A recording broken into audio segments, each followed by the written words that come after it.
28 മെഡലുമായി മലേഷ്യയാണ് ഒന്നാം സ്ഥാനത്ത്. ഉത്തർപ്രദേശിലെ മുസഫർനഗർ വർഗീയ കലാപവുമായി ബന്ധപ്പെട്ട് 2 MLA-മാർ കൂടി അറസ്റ്റിൽ. സമുദായങ്ങൾക്കിടയിൽ വൈരമുണ്ടാക്കും വിധത്തിലുള്ള CD പ്രചരിപ്പിച്ചതിനും വർഗീയ വികാരം ഇളക്കിവിടുന്ന രീതിയിൽ പ്രസംഗിച്ചതിനും സർദാനയിലെ BJP MLA സംഗീത് സോം ആണ് ഇന്ന് ആദ്യം അറസ്റ്റിലായത്. ഛത്രാവൽ മണ്ഡലത്തിലെ MLA-യും BSP നേതാവുമായ നൂർ സലീം റാണയാണ് അറസ്റ്റിലായ രണ്ടാമൻ. അറസ്റ്റിലായ MLA-മാരെ 14 ദിവസത്തേക്ക് റിമാൻഡ് ചെയ്തു. അതേസമയം ഉത്തർപ്രദേശിൽ രാഷ്ട്രപതി ഭരണം ഏർപ്പെടുത്തണമെന്ന് BJP ദേശീയ അധ്യക്ഷൻ രാജ്നാഥ് സിംഗ് ആവശ്യപ്പെട്ടു. തിങ്കളാഴ്ച മുസഫർനഗറിൽ ബന്ദ് ആചരിക്കാൻ BJP ആഹ്വാനം ചെയ്തു. മുസ്ലിം പെൺകുട്ടികളുടെ വിവാഹപ്രായ പരിധിയിൽ ഇളവ് ആവശ്യപ്പെട്ട് മുസ്ലിം സംഘടനകൾ സുപ്രീം കോടതിയെ സമീപിക്കും. പ്രായപരിധി വ്യക്തി നിയമത്തിനെതിരാണെന്നാണ് സംഘടനകളുടെ വിലയിരുത്തൽ. സമസ്ത, മുസ്ലിം ലീഗ് തുടങ്ങി 9 സംഘടനകളാണ് സുപ്രീം കോടതിയെ സമീപിക്കാൻ ഒരുങ്ങുന്നത്. അബുദാബി ഇന്റർനാഷണൽ മോട്ടോർ ബൈക്ക് ഷോയ്ക്ക് അബുദാബി മറീന മാളിൽ തുടക്കമായി. റെഡ് ബുള്ളിന്റെ പ്രാദേശിക താരം ഷാദി അൽ ബഹ്രിയാണ് പരിപാടിക്ക് തിരികൊളുത്തിയത്. മോട്ടോർ ബൈക്ക് ഷോയുടെ ഭാഗമായി ഗതാഗത ബോധവൽക്കരണവും നടക്കുന്നുണ്ട്. ഇതിനായി അബുദാബി പോലീസും മേളയിൽ പങ്കെടുക്കുന്നു. സ്വീഡിഷ് ചലച്ചിത്രമേളയിൽ മികച്ച യുവ സംവിധായകനുള്ള പുരസ്കാരം ഒമാനി ചലച്ചിത്രകാരന് ലഭിച്ചു. പോപ്കോൺ എന്ന ഹ്രസ്വചിത്രമാണ് ഡോക്ടർ മൈസം അൽ മൂസവിക്ക് പുരസ്കാരം നേടിക്കൊടുത്തത്. സ്വീഡനിൽ നടന്ന 3ാമത് മാൽമോ ചലച്ചിത്രമേളയിലാണ് പോപ്കോൺ എന്ന ഒമാനി സിനിമ പുരസ്കാരം നേടിയത്. മസ്കത്ത് ഹൗല ആശുപത്രിയിലെ സർജൻ കൂടിയായ ഡോക്ടർ മൈസം അൽ മൂസവിയാണ് സിനിമയുടെ സംവിധായകൻ.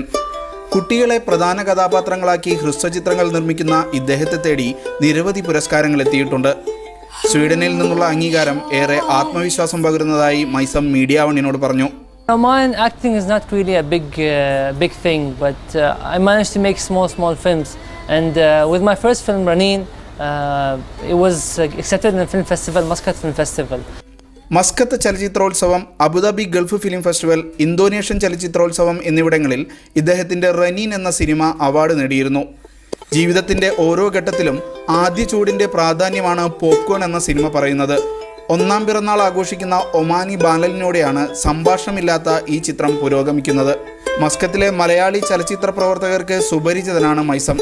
ഇദ്ദേഹത്തിൻ്റെ സഹോദരിപുത്രൻ ലൈത്ത് അൽ ലവാത്തിക്ക് മലയാള സിനിമയിൽ അഭിനയിക്കാൻ അവസരം ലഭിച്ചത് മീഡിയ വൺ വീക്കെൻഡ് അറേബ്യ നേരത്തെ റിപ്പോർട്ട് ചെയ്തിരുന്നു. Shinod Shamsuddin, media one, Muscat.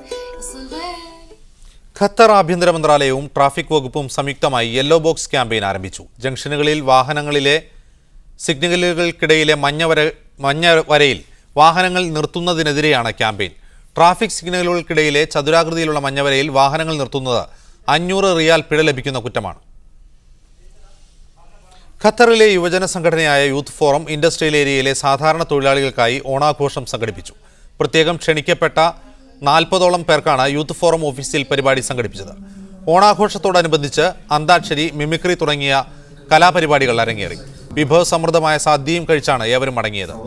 നാട്ടിലെയും ഗൾഫിലെയും ഓണാഘോഷങ്ങളിലെ വ്യത്യാസം പങ്കെടുത്തവർ പരിപാടിയിൽ അനുസ്മരിച്ചു. അബുദാബിയിലെ ഇന്ത്യൻ സമൂഹത്തിന്റെ കൂട്ടായ്മയായ ഇന്ത്യൻ സോഷ്യൽ കൾച്ചറൽ സെന്റർ വിപുലമായ പരിപാടികളോടെ ഓണം ആഘോഷിച്ചു. Indian ambassador Kamlesh മുഖ്യാതിഥിയായിരുന്നു. 1400 പേർ പങ്കെടുത്ത ഓണസദ്യ ഉണ്ടായിരുന്നു. മലയാളികൾ, ഉത്തരേന്ത്യക്കാർ എന്നിവർക്ക് പുറമെ UAE പോലീസിലെ പ്രമുഖരും മറ്റ് അറബ് പ്രമുഖരും വിദേശികളും ഓണസദ്യയിൽ പങ്കെടുത്തു.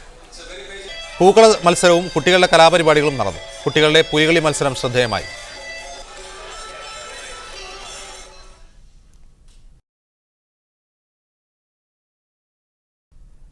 ഉമ്മുൽ ഖുവൈൻ ഇന്ത്യൻ അസോസിയേഷന് കീഴിൽ വിപുലമായ ഓണാഘോഷങ്ങൾ സംഘടിപ്പിച്ചു. ആഘോഷ പരിപാടികൾ Indian educational counsellor doctor Tiju Thomas ഉദ്ഘാടനം ചെയ്തു. English school principal Elizabeth Cherian മുഖ്യപ്രഭാഷണം നടത്തി. ഉന്നത വിദ്യാഭ്യാസം നേടിയ അംഗങ്ങളുടെ കുട്ടികൾക്ക് അവാർഡുകൾ വിതരണം ചെയ്തു. പൊതുയോഗത്തിന് ശേഷം വിവിധ കലാപരിപാടികൾ നടന്നു. അറ്റകുറ്റപ്പണികൾക്ക് വേണ്ടി അൽ ഫലാഹ് സ്ട്രീറ്റ് റോഡ് ഇന്നും നാളെയും അടച്ചിടും. അൽ ഫലാഹ് സ്ട്രീറ്റ് 2 വശവും വെള്ളി ശനി ദിവസങ്ങളിൽ അടച്ചിടുകയാണ്. എയർപോർട്ട് റോഡിനും ഈസ്റ്റേൺ റോഡിനും ഇടയിലാണ് അറ്റകുറ്റപ്പണി നടക്കുന്നത്. ഷാർജയിൽ കെട്ടിടത്തിന് മുകളിൽ കയറി ആത്മഹത്യാ ഭീഷണി മുഴക്കിയ സൗദി വനിതയെ സുരക്ഷാ സൈന്യം രക്ഷപ്പെടുത്തി. 27 നിലകളുള്ള ഷാർജ ഹോട്ടലിന് മുകളിൽ കയറിയാണ് 22-കാരിയായ യുവതി ആത്മഹത്യാ ഭീഷണി മുഴക്കിയത്.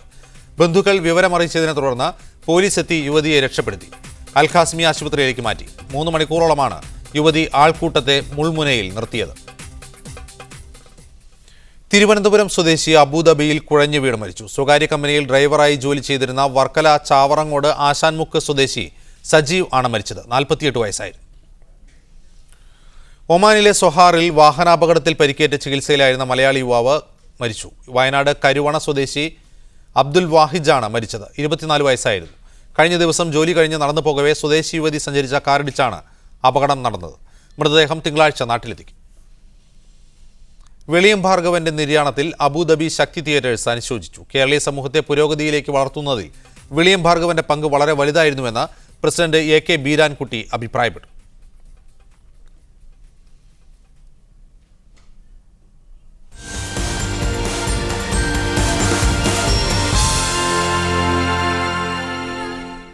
ശാരീരിക തളർച്ചകളെ അതിജീവിച്ച് പ്രാപഞ്ചിക ശാസ്ത്രത്തിൽ വിജയക്കൊടി പാറിച്ച സ്റ്റീഫൻ ഹോക്കിങ്ങിന്റെ ജീവിതം ഡോക്യുമെന്ററിയായി പ്രദർശനത്തിലെത്തി.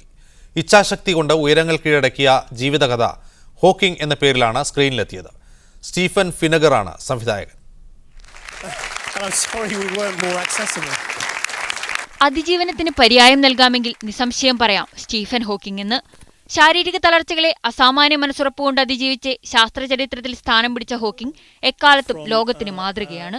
ദാരിദ്ര്യത്തിന്റെ പടവുകളിൽ നിന്ന് ശാസ്ത്രലോകത്തിന്റെ ഉയരങ്ങൾ താണ്ടിയ ഹോക്കിങ്ങിന്റെ ഇച്ഛാശക്തിയെ ദൃശ്യവത്കരിക്കാനാണ് ഡോക്യുമെന്ററിയിലൂടെ സംവിധായകൻ സ്റ്റീഫൻ ഫിനഗർ ശ്രമിച്ചത്.